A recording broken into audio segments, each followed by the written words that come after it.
Ivoirien, Ivoirienne, bonjour. Je suis à Bidji et ce matin, j'ai un message à l'endroit de tous mes frères et sœurs à Bidji. Et après ce message à mes amis, à mes frères, à mes sœurs à Bidji, j'aurai un petit message pour Monsieur le maire de Sikensi et le conseil municipal. Aux jeunes filles et garçons à Bidji, j'ai 3 petits messages pour vous. 3 choses à vous dire. La première chose, je vous salue et je vous demande de prendre courage. Prenez courage et restez persévérant. Soyez persévérant, ne vous découragez pas de la vie. Nous sommes déjà nés, vous êtes déjà nés. Chacun de vous doit être mentalement et physiquement fort, courageux, car tant que le vent souffle, la température peut toujours varier. Gardez espoir, parce que les choses peuvent du jour au lendemain changer, être bon pour vous. Les choses peuvent aller dans le bon sens pour vous. Et donc chacun de nous, chacun de vous doit garder espoir. Tant qu'il y a la vie, il y a de l'espoir. La deuxième chose que je voudrais dire à mes jeunes frères, sœurs à Bidji, je demande à chacun de vous, à chacune de vous, de faire un effort pour apprendre 1 ou 2 métiers. 1, 2 ou 3 métiers même s'il faut. Les Abidji sont intelligents. Et donc, chacun de nous, chacun de vous doit apprendre à faire quelque chose. Chacun doit apprendre un métier. Apprendre un métier peut vous prendre 1 an, 1 mois, 2 mois, selon les métiers que vous choisissez. Mais ce métier va vous nourrir toute votre vie. Ce métier peut vous nourrir toute votre vie. Chacun ou chacune ne doit pas rester sans rien faire. Apprenez à faire la coiffure, les tresses, la mécanique, la plomberie, la menuiserie. Tous ces métiers-là, chacun doit apprendre à faire quelque chose. Il faut apprendre 1 ou 2 métiers pour vous donner plus de chances d'intégrer un milieu si on demande des gens quelque part. Si vous êtes plombier, vous pouvez être planteur plombier, vous pouvez être planteur mécanicien, vous pouvez être planteur électricien, vous pouvez être instituteur mécanicien, vous pouvez être institutrice tresseuse ou coiffeuse. Il faut vraiment varier. Il n'y a aucun droit, il n'y a aucune loi qui dit qu'un homme doit faire un seul métier. Il n'y a aucune loi qui dit ça. Chacun peut varier les métiers en fonction de ses connaissances. Et je sais que les Abidji sont intelligents. Vous pouvez avoir 2 métiers, 3 métiers. Si vous allez quelque part qu'on demande un mécanicien, vous avez votre CV mécanicien. On peut vous prendre dans un travail. J'ai une histoire à vous raconter rapidement. Un de mes cousins qui est planteur et qui connaissait la mécanique allait à Abidjan pour travailler. Et en route, il y a eu une voiture qui était en panne et il est descendu pour aller dépanner cette voiture. Il s'est avéré que c'était la voiture d'une femme blanche. Mais la femme blanche a tellement apprécié le travail, la spontanéité de ce cousin-là qu'elle a mené des démarches au point d'obtenir une bourse d'études dans un centre de formation pour ce monsieur. Et ce cousin-là, un matin, il s'est retrouvé en France dans un centre de formation pour perfectionner sa mécanique. Et il est revenu, il a ouvert son garage. Donc, en même temps qu'il est planteur, il est mécanicien. Tous les métiers peuvent vous donner une opportunité quelque part. C'est pourquoi, si vous avez la chance d'apprendre 1, 2 métiers, apprenez. Mais chacun doit connaître au moins un métier. Chacun doit avoir un métier dans sa vie. Un métier, vous pouvez mettre 1 mois, 2 mois, 1 an pour apprendre. mais ce métier va vous nourrir toute votre vie. Ça, c'est la deuxième chose que je voulais dire à chacun de vous.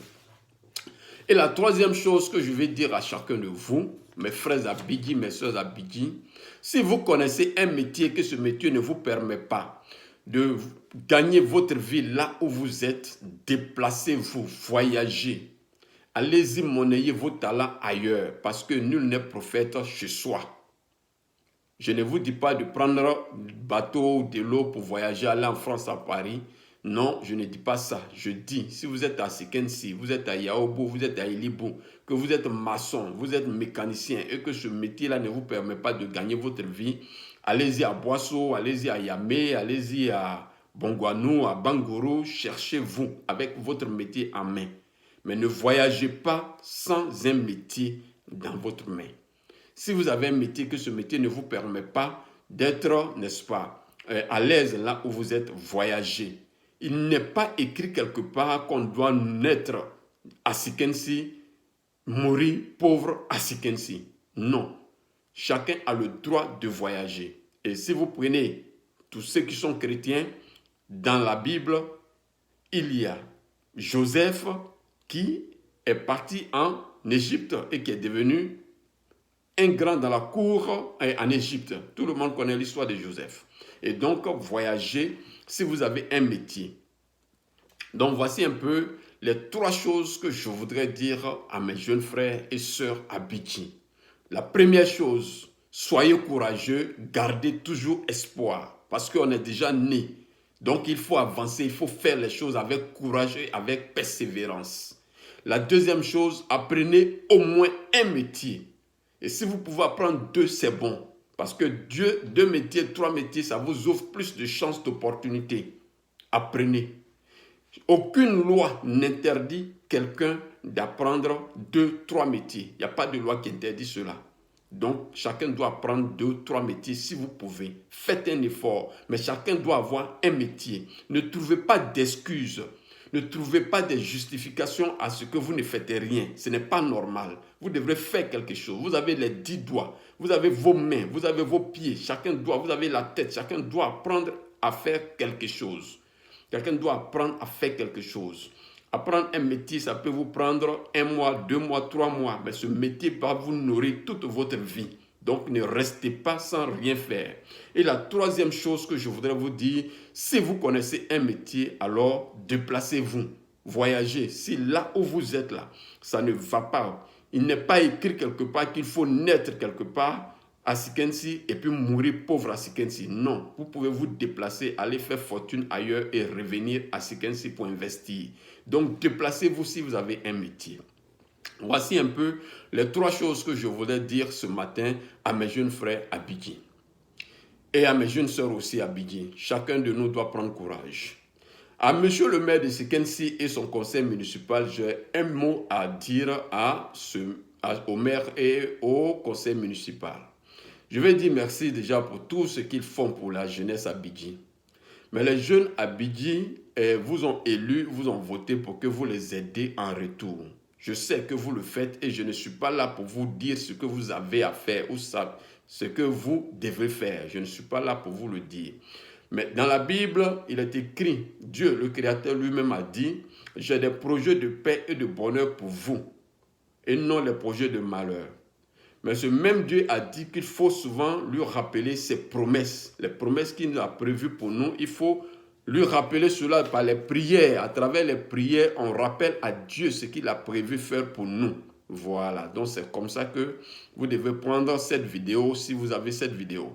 Je demande à tous mes frères Abidji, sœurs Abidji de partager au maximum cette vidéo pour que cette vidéo arrive à chaque Abidji dans les inbox, dans les Instagram de chaque Abidji.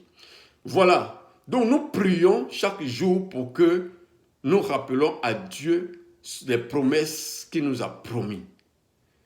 Et c'est la même chose que je suis en train de faire aujourd'hui. Je vais dire à monsieur le maire et à son conseil municipal de Sikensi, l'État de Côte d'Ivoire construit des écoles, des hôpitaux, des infrastructures et affecte des agents de l'État dans ces infrastructures. Mais à côté des infrastructures de l'État, Il y a des privés aussi qui construisent des hôpitaux, des cliniques, des écoles. À Sikensi et dans les autres villages, les hôtels, les restaurants, dans les villages à Bigui. Alors pour nous, nous pensons qu'il revient à monsieur le maire et à son conseil municipal d'utiliser une école primaire, privée ou publique, de faire la demande, de réquisitionner cette école et former les jeunes Abidji, femmes comme garçons, au métier d'instituteur, au métier des sages-femmes, des aides infirmières et consorts, secrétaires, informaticiens. C'est-à-dire le jour, les enfants viennent à l'école et quand ils vont le soir, le maire réquisitionne cette école pour donner une formation à ces jeunes Abidji, de sorte à ce que toutes les écoles privées, toutes les cliniques privées qui sont sur le territoire de Sikensi soient pourvues en personnel Abidji. On utilise les jeunes Abidji qui ont été formés par la mairie de Sikensi, on les intègre dans toutes ces structures privées qui s'installent à Sikensi. C'est la première chose à faire pour donner du travail aux jeunes Abidji. Je prends un exemple. Une société comme Adam Afrique est installée à Sikensi. Lorsque on fait le point du personnel, si Adam Afrique a besoin de 100 jeunes pour travailler, on doit avoir 90 jeunes Abidji. Dans cette société, la priorité doit être donnée aux Abidji. Et monsieur le maire doit créer des conditions pour insérer tous les jeunes Abidji dans toutes ces structures privées construites sur le territoire Abidji. Auquel cas, à quel moment les Abidji vont intégrer, n'est-ce pas, ces infrastructures? C'est inadmissible de concevoir que des vigiles quittent Abidjan pour venir surveiller les infrastructures à Sikensi, alors que les gendarmes à la retraite, les gendarmes Abidji à la retraite peuvent être réquisitionnés par monsieur le maire pour donner une formation aux jeunes Abidji, pour les former sous forme de vigiles et on peut les utiliser pour les installer dans toutes les structures semi-privées ou même publiques à Sikensi pour qu'on puisse leur donner un emploi. Si on ne crée pas ces emplois, à quel moment les jeunes Abidji vont avoir du travail? Est-ce que les jeunes Abidji seront bien reçus à Dabou? Est-ce que les jeunes Abidji seront bien reçus à Bangoro? Je pense que c'est à Sikensi que les jeunes Abidji doivent être insérés dans les petits boulots de sorte à ce que la jeunesse puisse, n'est-ce pas, être bien canalisée à Sikensi. Et pour le faire, le maire doit procéder à la formation des jeunes Abidji. Il y a des professeurs, des instituteurs à la retraite à Sikensi, des professeurs Abidji à la retraite qui ont la pédagogie. On peut les utiliser pour former des jeunes Abidji et prendre ces jeunes Abidji formés pour les mettre à la disposition des écoles privées.